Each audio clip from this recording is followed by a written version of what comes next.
Donc je vais vous apprendre à faire la pâte à choux. C'est vraiment une recette de base qui vous permet de faire des éclairs, des religieuses, des Paris-Brest. Bon, donc franchement, c'est une recette à connaître. Donc c'est assez facile. Vous mettez d'abord l'eau,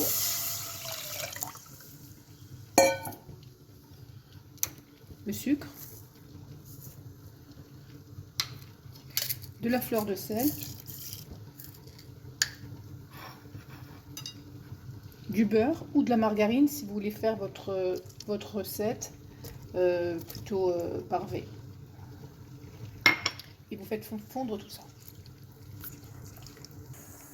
Vous voyez, quand ça commence à frémir comme ceci, il faudra donc retirer la casserole du feu et rajouter la farine d'un seul coup. Donc, je rajoute la farine d'un seul coup et je vais mélanger rapidement.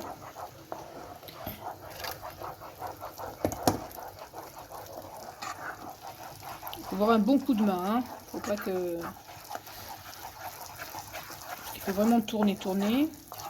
Et là, on va remettre sur le feu pour faire bien dessécher la pâte.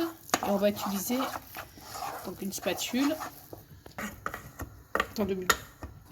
Donc, on remet sur le feu et avec une spatule comme celle-ci, vous allez donc bien dessécher la pâte.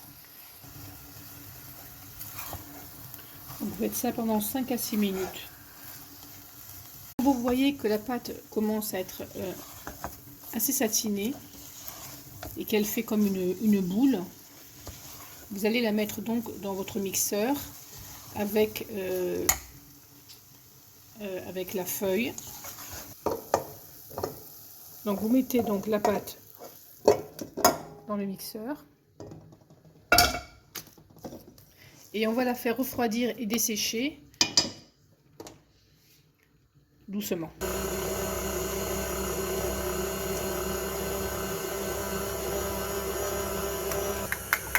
Donc vous allez maintenant battre les œufs comme une omelette.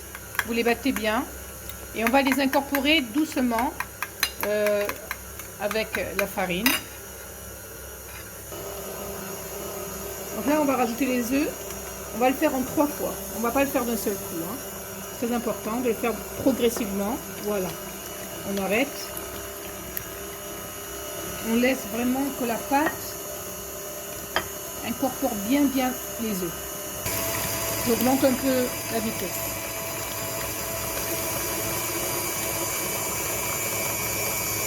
Vous voyez, ça commence à être beaucoup plus amalgamé. On va rajouter la deuxième partie des œufs.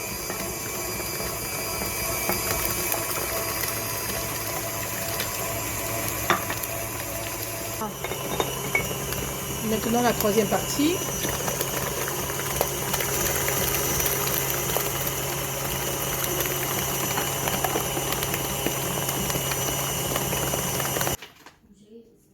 Alors pour savoir si votre pâte est prête, alors il faut faire comme ça. Vous prenez le dos d'une cuillère et vous faites comme ça. Voilà, donc votre pâte, voilà comment elle donne. Je vous montre avec la spatule à peu près comment ça fait. Une pâte à choux, vous voyez. Voilà, là elle est vraiment lisse. Donc vous allez préchauffer le four à 200 degrés. Entre temps, on va mettre la pâte à choux dans une douille et vous ferez des éclairs. Soit vous les faites allongés, soit vous faites des choux, vous faites la forme en fin de compte que vous avez envie. Soit vous faites un énorme chou pour faire un Paris-Brest. Voilà.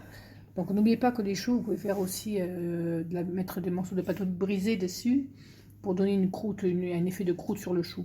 Mais c'est pas la recette d'aujourd'hui, je vous la ferai dans une autre prochaine recette. Donc après avoir mis la pâte à choux dans une douille, d'accord, vous mettez dans une douille, je prends un papier sulfurisé. Alors ce que je fais, je mets un petit peu d'eau en dessous sur le plateau pour pas que le papier sulfurisé bouge. Donc là on va couper la douille au format voulu. Donc je le coupe 2 minutes. Et là on va faire donc nos choux.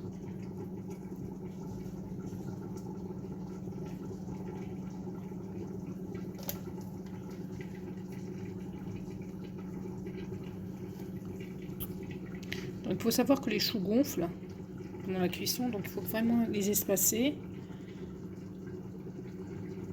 C'est pas nécessaire de mettre trop de choux sur un plateau, c'est dommage s'ils se collent entre eux.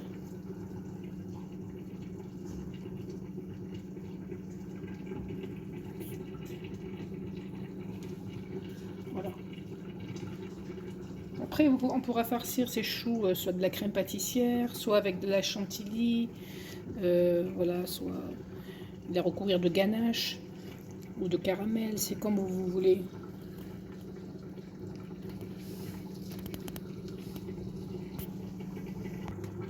Donc pour la version éclair,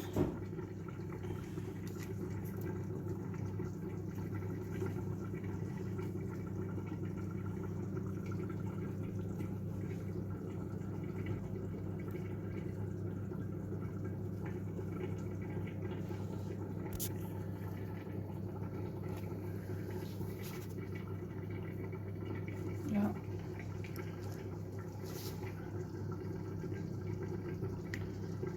Vous savez que les choux, vous pouvez les faire sucrés comme salés, hein. Quand je vous dis crème pâtissière, vous savez, les petits choux ronds. Vous pouvez aussi les faire avec du thon et de la mayonnaise pour les apéritifs. C'est aussi très très bon. Ça s'utilise sucré et salé. C'est vraiment au choix de chacun.